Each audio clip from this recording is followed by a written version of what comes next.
एक ही नाम है जिसके द्वारा हम उद्धार पा सकते हैं, वो नाम यीशु का नाम है। और ये क्रिसमस का संदेश है कि सारे जगत के लोगों के लिए संदेश है कि जो कोई प्रभु के पीछे चलता है, उसकी शिक्षा पर चलता है, वो उद्धार पाता है। वो अपनी बीमारियों से उद्धार पाता है, वो अपनी कंगाली से उद्धार पाता है, वो अपने उन तमाम कर्जों से उद्धार पाता है, वो अपनी परेशानी से उद्धार पाता है। और इसलिए वो मसीहा है जिसकी इंतजार, जिसकी प्रतीक्षा वो यहूदी, वो याजक, वो फरीसी सैकड़ों वर्षों से कर रहे हैं। सैकड़ों वर्षों से ये सारे लोग एक मसीहा की प्रतीक्षा में थे। और जब यीशु आया तो सच में उनकी वो प्रतीक्षा समाप्त हो गई। और आज इस आधी रात्रि के समय में, आज से 2000 साल पहले उस बैतलहम में, उस गौशाला में, जहां पर उनके रहने की जगह नहीं थी, ये मां मरियम और यूसुफ उस सराय में उन्हें कहीं जगह न मिलने के कारण गौशाला में उठे और यीशु का जन्म हुआ। संसार के उद्धारक ने जन्म लिया। क्यों लिया? क्योंकि 730 साल पहले बता दिया कि कुमारी गर्भवती होगी, पुत्र जन्म। बात करें तो शायद वो हजारों लाखों करोड़ों सूर्य की उष्मा से बढ़ गए। और परमेश्वर को हम यीशु में देखते हैं।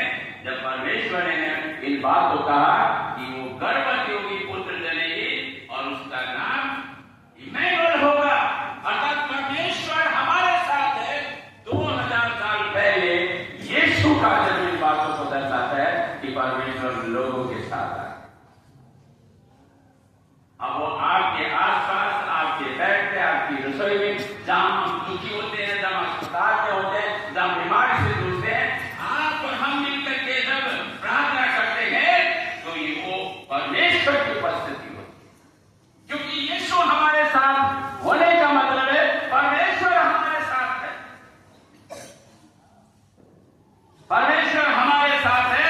और ये संदेश ऐसी मध्य रात्रि में कुछ गडरिए जो अपनी भेड़ों का पहरा देते थे, वो तो नहीं जानते थे कि क्या हो रहा है, पर यही स्वर्गदूत उन गडरियों के पास आता है और कहता है, देखो सुनो, मैं तुम्हें बड़े आनंद का सुसमाचार सुनाता हूं। उनको ये संदेश स्वर्गदूत देता है, क्योंकि स्वर्गदूत का मतलब है मैसेंजर ऑफ गॉड, परमेश्वर की बातों को जो लेकर के मनुष्यों तक पहुंचाता है। और मनुष्यों की बातों को जो परमेश्वर तक पहुंचाता है, वो स्वर्गदूत मैसेंजर है। और ये एक और मैसेज लेकर के इन गडरियों के पास आता है। वो गडरिए जो अपनी भेड़ों का पहरा दे रहे थे, जो ठंड में आग जला करके पहरा दे रहे थे, शायद उन्होंने जिंदगी में नहीं सोचा कि इतना बड़ा उपहार परमेश्वर की। सुनो, मैं तुम्हें बड़े आनंद का सुसमाचार सुनाता हूं। और वो क्या कहता है? तुम्हारे लिए एक बालक पैदा हुआ है। ये आनंद का सुसमाचार है। मेरे प्रियो, जब आज हम क्रिसमस मना रहे हैं, जब बड़े दिन को हम मना रहे हैं, तो इस संसार के लिए आनंद का सुसमाचार है। इससे बड़ा आनंद, इससे बड़ा कोई न्यूज आपके मेरी जिंदगी में कभी नहीं आ सकता। हमने अपॉइंट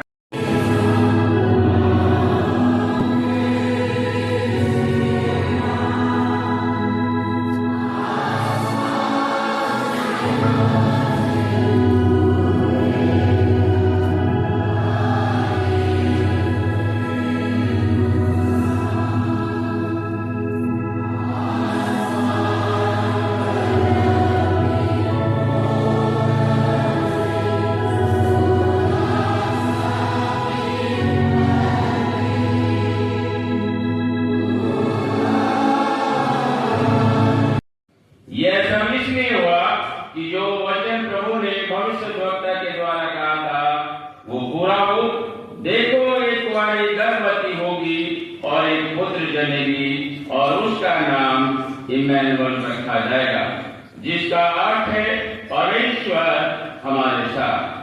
तब यीशु नींद से जाकर प्रभु के दूत की आज्ञा के अनुसार अपनी पत्नी को अपने यहाँ ले आया, और जब तक वो पुत्र न जन्मी तब तक वो उसके पास न गया, और उसने उसका नाम यीशु रखा। ये प्रभु यीशु क्रिस्त का सुसमाचार है। सुसमाचार उसका पहला अध्याय 18 पद से और उसके 25 पद तक। मत्ती रचित सुसमाचार पहला अध्याय उसके 18 पद से 25 पद तक। और यहाँ इस प्रकार से लिखा है, यीशु मसीह का जन्म इस प्रकार से हुआ कि जब उसकी माता मरियम की मंगनी यूसुफ के साथ हो गई, तो उनके इकट्ठा होने से पहले ही वो पवित्र आत्मा की ओर से गर्भवती पाई गई। अतः उसके पति यूसुफ ने, जो धर्मी था और उसे बदनाम करना नहीं चाहता था, उसे चुपके से त्याग देने का विचार किया। चारों तरफ दृष्टि बनाए रखें ताकि कोई भी ऐसी बात हो तो वो पहले से हम लोगों को मालूम हो जाए। सुरक्षा गार्ड एक दर्जन हमने लगाए, लेकिन फिर भी हर व्यक्ति की दृष्टि बनी रहनी चाहिए, क्योंकि बहुत से शरारती तत्व भी होते हैं, किसी भी प्रकार की वो अपनी घटना को करना चाहते हैं। भीड़ का माहौल रहेगा और ऐसे में बहुत से लोग इस प्रकार की कोई भी घटना कर सकते हैं। तो आप इन बातों को ध्यान रखें। और इसके बाद 28 तारीख को बैप्टिज्म होने हैं। जिन बच्चों के बैप्टिज्म होने हैं वो 10 बजे से पहले चर्च में मौजूद रहें। और 29 तारीख को फिर फैंसी ड्रेस होगा, और 31 तारीख की रात की आराधना इसी प्रकार से 11 बजे होगी, और न्यू ईयर की आराधना सुबह 9 बजे होगी। 27 तारीख को हम सभी लेप्रोसी हॉस्पिटल की विजिट पे जाते हैं, जहाँ बहुत से लेप्रोसी पेशेंट होते हैं।